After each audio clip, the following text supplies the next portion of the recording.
Our movie opens on the quiet, emotional preparations for a wedding ceremony. Everything looks perfect on the outside. Flowers arranged, guests gathering, but standing by the window is Heather, staring out with unmistakable sadness in her eyes. Before we can understand why, her friend walks in and calls her name.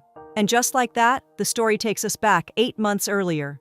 8 months ago, Heather is carefree, laughing, and running through a subway station with her best friends Amy and Connie.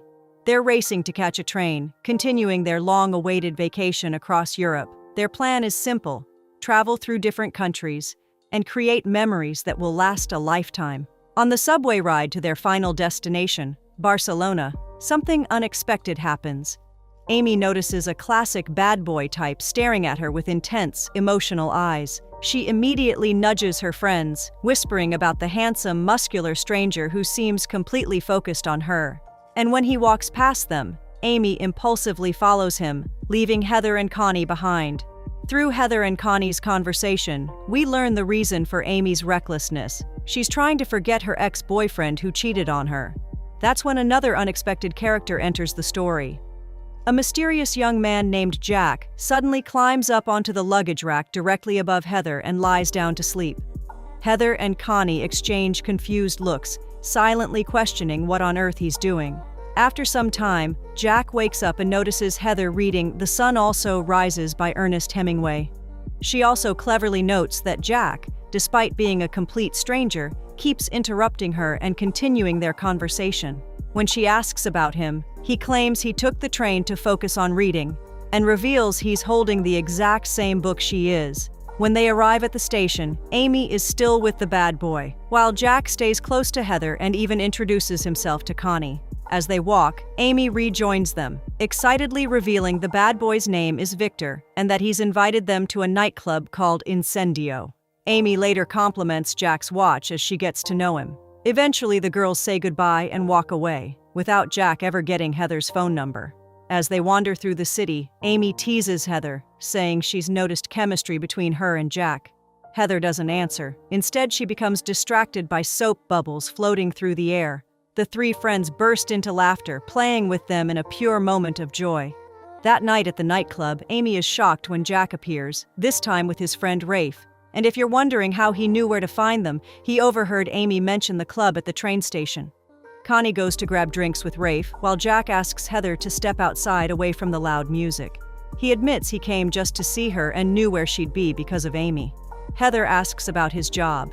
Jack tells her he's currently unemployed but has done many things. Worked as a supermarket janitor, washed cars, and even assisted a spiritual medium. Heather shares her own story. She's from Texas, studied in Boston, and is about to move to New York to start a banking job. Though they're completely different, Jack says a wise man once told him the best partners in love are total opposites, perfect contradictions. He quickly adds that this doesn't mean he wants her to be his girlfriend. Rafe and Connie interrupt. Connie admits she and Rafe have really hit it off, so much that she's going back to his hotel. She assumes Heather will do the same with Jack, especially since Amy has gone to a private party at Victor's house. Later, Jack and Heather wander through the city in a way that feels almost like before sunrise. Two strangers spending one magical night falling in love. Jack corrects himself about Hemingway. He was married 4 times, not 3. His 4th wife was Mary Welsh, and he lived with her for 15 years after giving up on the first 3 marriages. Strangely, Hemingway was later shot in his own home. Heather laughs and tells Jack not to depress himself. She promises she'll never forget Mary Welsh again. Jack suggests they do something crazy. Ride the cable car up the tower. For Heather, who always plans every step of her life, this spontaneous decision feels thrilling. She follows him. At the top, Jack opens up about his family. His great-grandfather was a soldier during the war and kept a diary describing his visit to La Sagrada Familia in this very city. Jack explains that by retracing those places, he's honoring his memory. This revelation deepens Heather's admiration. They talk late into the night, fall asleep in the cable car, and wake up shocked as it begins moving with them still inside. Somehow, they sneak away unnoticed. Later, they wait anxiously for Amy, whose train is about to depart. She finally arrives, shaken. Victor stole everything, her money and passport. Panic spreads, but Jack steps in. He convinces Amy to lead them back to Victor's house. After tracking him down, Jack and Rafe force their way inside when Victor tries to slam the door.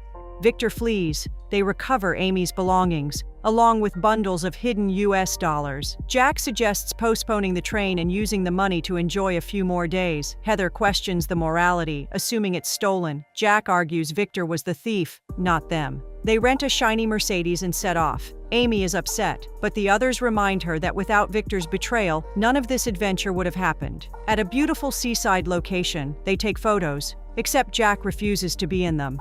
He steps aside, gazing quietly at the sea. Heather later tells her friends she and Jack felt something special in the cable car.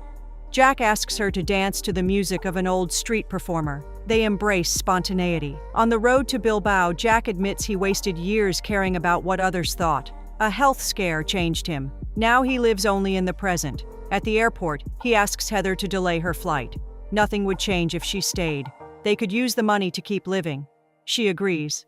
Heather calls her father to say she's delaying her return. He reassures her. Jack continues tying everything to his great-grandfather's diary. They visit a luxurious house where a family warmly welcomes Jack. They explain Jack once told them his great-grandfather served alongside their grandfather. Heather plays guitar for them. They're amazed. That night, Jack speaks about the universe giving us what we truly desire if we think about it deeply. Heather says she doesn't fully believe that, but hopes he's right. They grow closer. They make love. The next morning, Jack reads his great-grandfather's diaries in the bathtub. He asks Heather what one question she'd ask the universe. She says she wants to know her life's purpose. They attend a bullfighting event. Jack impulsively joins the running of the bulls and gets injured. In the hospital, Heather scolds him. Later, she says they should stop spending stolen money. Jack reveals it ran out 2 days ago. They've been living on his savings. Heather admits to Connie she hopes Jack will return to New York with her. Then Jack gets a hospital call, troubling scan results. He ignores it. Heather later confronts him about their future. He says he doesn't think about the future. She's terrified of losing him. She asks if he'll board the plane. He avoids answering. That night he says he bought a ticket, he'll fly with her. At the airport he receives another call. From oncology. The cancer has returned.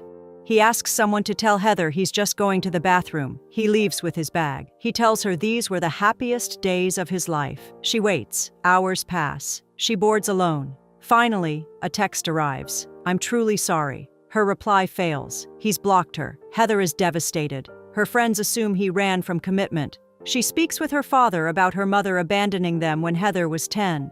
He tells her he chose love over hate. Heather questions her job. Her father tells her he'd only be disappointed if she stayed somewhere she didn't love. She sends Jack one final message, wishing him well and saying it's time to move on. Time passes. Connie announces her wedding to Rafe. We return to the opening wedding scene and realize it's not Heather's wedding. During the reception, Rafe gives Heather a letter Jack sent. In it, Jack explains everything. His cancer returned. He couldn't ask her to witness his end. He walked away to give her a future. He admits his travels weren't about history. They were an escape. The journals were a map leading him to her. He writes, "Love alone allows us to dance in the face of death." Heather remembers Santa Pau, the village where people dance 6 days straight. She goes there. In the middle of the festival, she searches the crowd. And finally, she sees him. They reunite. Jack tells her he left because he was afraid of stealing her future. He doesn't have much time. Heather replies, "Do you remember what you told me? To dance in the face of death. That's exactly what we're going to do."